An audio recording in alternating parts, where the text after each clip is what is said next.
মেসে থাকি, আমার রুমমেট বাসায় যাওয়াতে একা থাকি, রাতের বেলা ভয়ঙ্কর স্বপ্ন দেখে, এক্ষেত্রে আমার করণীয় কি? এশার নামাজের জামাতের সময়ের ভিন্নতার কারণে এক জায়গায় নামাজ পড়ার পর অন্য জায়গায় আজান শোনা যায়, দুই আজানের কি জবাব দিতে হবে?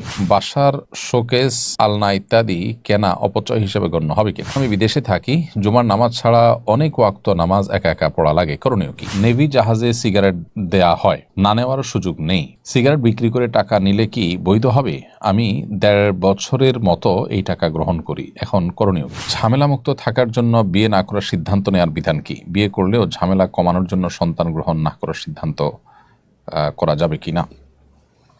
ঝামেলা মুক্ত সংসারের যে ঝক্কি ঝামেলা, সেটা এড়াবার জন্য বিয়ে না করে যদি কেউ থাকতে চান, শরিয়ার দৃষ্টিকোণ থেকে সেটি জায়েজ হতে পারে যদি তিনি তার নিজের চরিত্রকে হেফাজত করতে পারবেন বলে তার নিজের প্রতি নিজের সে আত্মবিশ্বাস এবং কনফিডেন্ট থাকে, তবে এটিকে শরিয়া উত্তম কোনো কাজ মনে করে না।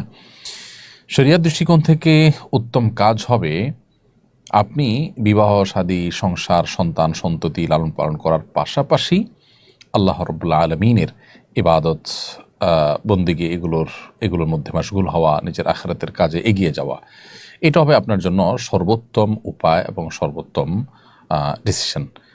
আর এই মতটি অধিকতর শক্তিশালী, যদিও ইমাম শাফি রাহিমাহুল্লাহ সহ কোনো ইমামদের মত হলো যে যদি কেউ দ্বীনি ইলম এবং ইবাদত বন্দিগির জন্য বিবাহ মুক্ত জীবন গঠন করতে চায়, রাখতে চায়, তো সেটা তার জন্য উত্তম। তাদের মতে নবী করিম সাল্লাল্লাহু আলাইহি ওয়াসাল্লামের হাদিসের দিকে তাকালে আমরা দেখতে পাই, তিনি বলেছেন বিবাহ তার সুন্নাহর অন্তর্ভুক্ত। বিবাহ ছাড়া থাকতে চাওয়া সাহাবায়ে কেরামকে নবী সাল্লাল্লাহু আলাইহি ওয়াসাল্লাম বিবাহ করা, সংসার করার প্রতি উদ্বুদ্ধ করেছেন। এখান থেকে বোঝা যায় যে সেটি উত্তম।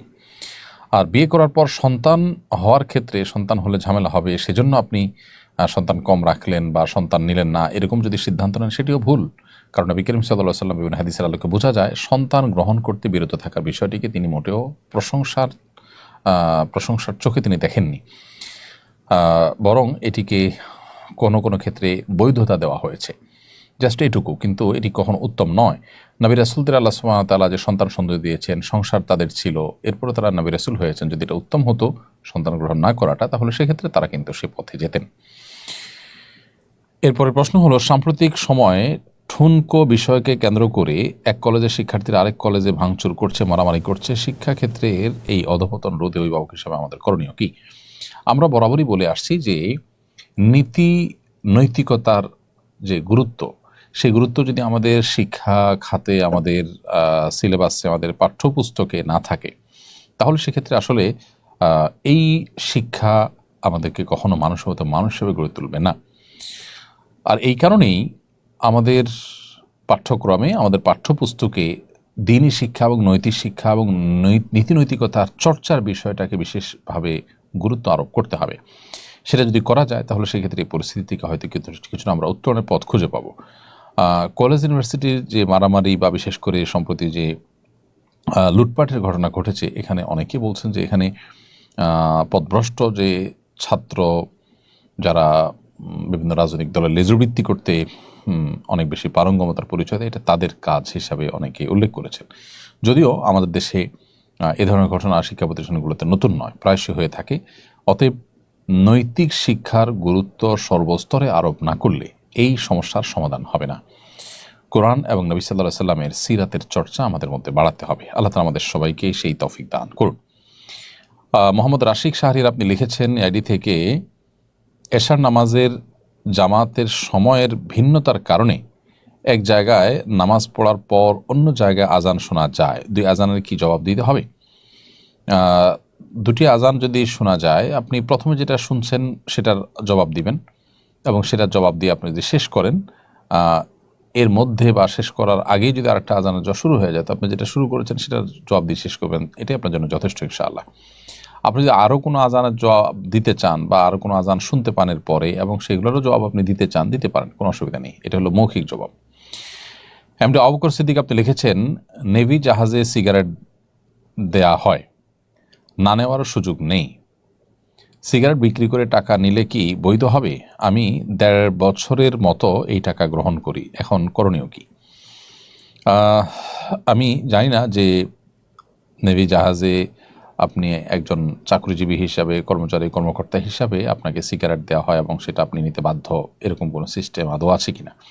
যদি সেটাই থাকে তাহলে সেক্ষেত্রে আপনি নিলেই যে সেটা সেবন করতে হবে আপনাকে, তা তো নয়। আপনি যদি নেন সেটা আপনি ডিস্ট্রয় করে ফেলবেন, আপনি বিক্রি করে সেটা টাকা নিতে যাবেন না। টাকা যদি আপনি বিক্রি করে নেন তাহলে সেক্ষেত্রে আপনি আরেকজনকে এই গুনাহগার বানালেন, এই গুনাহের পথযাত্রী করলেন। হ্যাঁ, কোনো অন্য ধর্মাবলম্বী যদি হয় এবং সে যদি তার মতো করে এটা কিনতে চায়, তাহলে তার জন্য যেহেতু শরীয়তের হালাল হারামের ব্যাপার নেই, সেটি জায়েজ হতে পারে। উগ্র হিন্দুত্ববাদ বাংলাদেশে ভয়াবহ আকার ধারণ করেছে। হিন্দুদের এক ধর্মগুরুকে জামিন না দেয়াকে কেন্দ্র করে তারা নজিরবিহীন তাণ্ডব চালিয়েছে, এমনকি একজন তরুণ আইনজীবীকে কুপিয়ে হত্যা করেছে। এই ধরনের পরিস্থিতিতে আমাদের করণীয় কি? দেখুন, আমাদের সমাজে দিন যত যাচ্ছে ততই এ ধরনের সমস্যাগুলো প্রকট থেকে প্রকটতর হয়ে উঠছে। জয় শ্রীরাম পর্যন্ত এই তাণ্ডব যারা চালিয়েছে তাদের মুখে শোনা গেছে, অথচ ভারতের এটা বিজেপি এবং আরএসএসের রাজনৈতিক স্লোগান হিসাবে বিবেচিত এবং খোদ ভারতের মধ্যে স্লোগান নিয়ে বিতর্ক রয়েছে। তো ভারতের দলীয় বা রাজনৈতিক যে উগ্র হিন্দুত্ববাদী যে স্লোগান, সেই স্লোগান বাংলাদেশে যদি কেউ দেয় তাহলে সেক্ষেত্রে তাদেরকে বাংলাদেশ অন করার ক্ষেত্রে 10 বার ভাবা উচিত। সেই সাথে যে চিন্ময় দাসকে জামিন না দেওয়ার কারণে তাণ্ডব চালানো হয়েছে, সেটা রীতিমতো আদালত অবমাননার শামিল বলে আমরা মনে করি। কারণ আইনের প্রতি তাদের বা আদালতের প্রতি ন্যূনতম আস্থা থাকলে তারা এত বড় একটা জঘন্য কর্ম দিন দুপুরে আদালতের মধ্যে করার কথা নয়। এর আগে বিভিন্ন মসজিদে এবং আরও বিভিন্ন জায়গায় ইসকনের এই সমস্ত অনুসারীদের হামলা এবং আক্রমণ করার দুঃসাহস দেখানোর ঘটনাও কিন্তু ঘটেছে। এই প্রতিষ্ঠানটি বা এই সংগঠনটি এবং তার অনুসারীরা এদেশের হিন্দুদেরকে মুসলমানদের মুখোমুখি করে হিন্দুদেরকে উস্কে দিয়ে, এক শ্রেণী হিন্দুদেরকে উস্কে দিয়ে এখানে তারা কোনো সুবিধা আদায় করার অপচেষ্টায় লিপ্ত কিনা সেটি খতিয়ে দেখার যথেষ্ট সুযোগ আছে। আন্তর্জাতিক ইসকন, যেটি ইসকন আপনার আমেরিকা থেকে এটি প্রতিষ্ঠা হয়েছে আমরা জানি, এবং তাদের পৃথিবীর বিভিন্ন প্রান্তে তাদের শাখার প্রশাখা রয়েছে।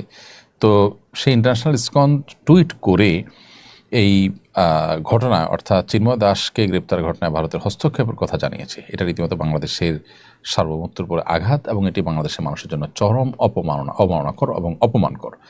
এরকম পরিস্থিতিতে বাংলাদেশের সর্বস্তরের মুসলমান, এমনকি শান্তিকামী যে হিন্দু ভাইরা আছেন, তাদেরও এখানে ঐক্যবদ্ধ থাকা উচিত এবং অন্যান্য ধর্মাবলম্বীদেরও ঐক্যবদ্ধ থাকা উচিত। এবং এ ধরনের পরিস্থিতিকে ট্যাকেল দেওয়ার জন্য যারা উগ্রবাদী তাদেরকে আইনের আওতায় এনে সর্বোচ্চ শাস্তি যেমন দেওয়া উচিত, এবং এখানে কোনো প্রকার নমনীয়তা গ্রহণযোগ্য হবে না।